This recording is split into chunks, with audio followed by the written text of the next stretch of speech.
সানি দেউলৰ চিনেমাৰ নিচিনা তাৰিখ পে তাৰিখ কৰিব পাৰিম, ভাল কাম কৰিম, যিদিনা কৰিব নোৱাৰো বহি থাকিম, কিন্তু সমাজৰ নষ্ট হোৱা এটাও কাম নকৰোঁ, সেইটো হ'ল আমাৰ সংকল্প। এটা কথা চাওক, আপোনালোকেও নিউজ পৰিৱেশন কৰি থাকে, এটা বস্তুটো চাওক আৰু মানুহক সঠিক খবৰ দিয়ক যে আমাৰ চৰকাৰ গঠন কৰা এক সপ্তাহৰ পৰাই চৰকাৰ গঠন কৰাৰ প্ৰথম মানে এছেম্বলিটো চৰকাৰ ভাঙাব গৈছিলে তেখেতসকলে, কিমান হুলস্থুলুচ কৰিলে এছেম্বলিত, তেখেতৰ খুলখালিয়ে যাই পেলাই গেটৰ বাহিৰত ৰাইজক থু পেলাই থৈ গ'ল চৰকাৰটো ভাঙিব নোৱাৰাৰ কাৰণে। তেতিয়াৰ পৰা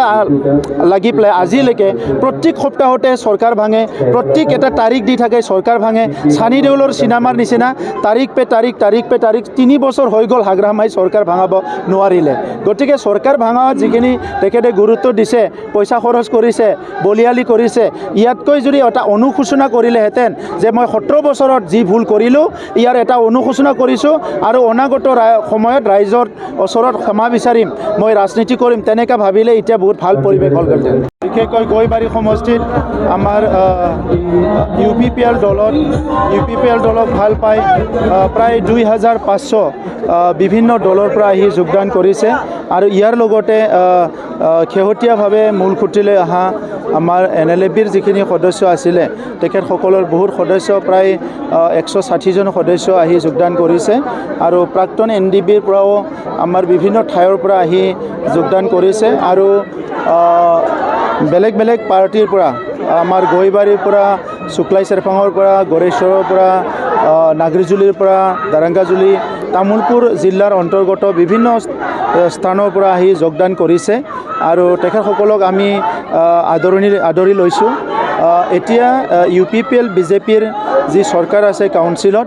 এই চৰকাৰখনক চবে ভাল পাইছে, সকলো আঁকোৱালি লৈছে। ইয়াৰ মূল কাৰণটো হৈছে যে দশকৰ পৰা দশক ধৰি BTR অঞ্চলত অশান্ত হৈ আছিলে আৰু যেতিয়া সেই সময়ত BTC চুক্তি হ'ল, হাগ্ৰামা মহিলাৰী ডাঙৰীয়াই ইয়াৰ কাউন্সিলৰ চিফ হ'ল, সেই সময়ত ৰাইজে বহুত আশা কৰিছিলে যে বড়োলেণ্ড অঞ্চলত স্থায়ী শান্তি আহিব, সকলো এটা ভাতৃত্ববোধৰ মাজেৰে সকলো থাকিব পাৰিম। কিন্তু যোৱা তেখেতসকলৰ 17 বছৰ যিটো শাসনকালত যিটো কষ্ট মানুহে পালে, যিটো ভয়ভীত কৰি চৰকাৰ চলালে, দমন নীতিৰে চৰকাৰ চলালে, অগণতান্ত্ৰিক চিন্তাৰে চৰকাৰ চলালে আৰু সকলোকে বঞ্চিত কৰি ৰাখিলে, দুৰ্নীতি, অপশাসন, বিভিন্ন এইবিলাক মানে বেয়া পাই পেলাই ৰাইজে যোৱা 2020 চনত আমাৰ মিত্ৰজোঁটৰ চৰকাৰ ইয়াত আনিছে আৰু মিত্ৰজোঁটৰ চৰকাৰ 3 বছৰ হ'ব অহা 15 ডিচেম্বৰত আৰু 15 ডিচেম্বৰৰ আগে আজিৰ সময়ত সমগ্ৰ BTRত এটা জোৱাৰ আহিছে যে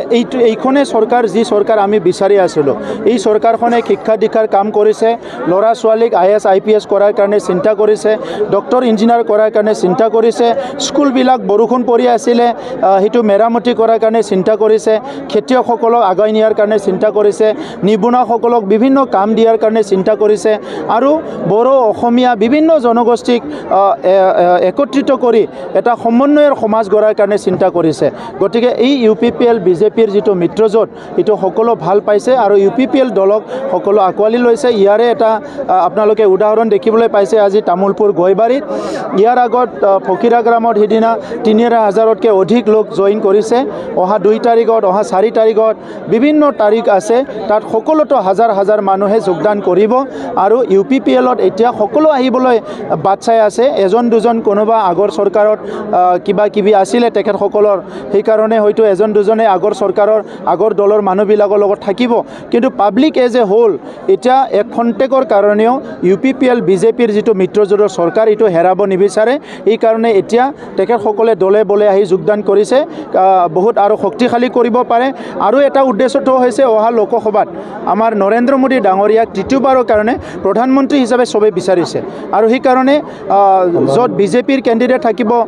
আমি সকলো BJPৰ কেণ্ডিডেটক জিকাবলৈ কাম কৰিম, য'ত AGPৰ কেণ্ডিডেট থাকিব তাত AGPক আমি জিকাবলৈ কাম কৰিম, য'ত UPPL থাকিব একেলগে আমি কাম কৰিম আৰু মিত্ৰজোঁটৰ য'ত কেণ্ডিডেট থাকিব মিত্ৰজোঁটৰ কেণ্ডিডেটক জিকোৱাৰ কাৰণে আমি চবেই কাম কৰিম। UPPLটো কেণ্ডিডেট থাকিবই, কোকৰাঝাৰত UPPLৰ কেণ্ডিডেট থাকিব, কিন্তু ইয়াৰ কাৰণে আমি UPPL BJP আৰু AGP একেলগে কথা পাতি আমাৰ মুখ্যমন্ত্ৰী ডাঙৰীয়াৰ নেতৃত্বত যিটো মিত্ৰজোঁট অসমত চলি আছে, যেনেকৈ NDA নৰেন্দ্ৰ মোদী ডাঙৰীয়াৰ নেতৃত্বত সমগ্ৰ ভাৰতত চলি আছে, আমাৰ ইয়াতো NDA চলি আছে। এই NDAৰ আমি মিত্ৰজোঁটৰ সকলো মিলি পেলাই আমাৰ কেণ্ডিডেট, আমাৰ চিট এইবিলাক আমি ঠিক কৰিম।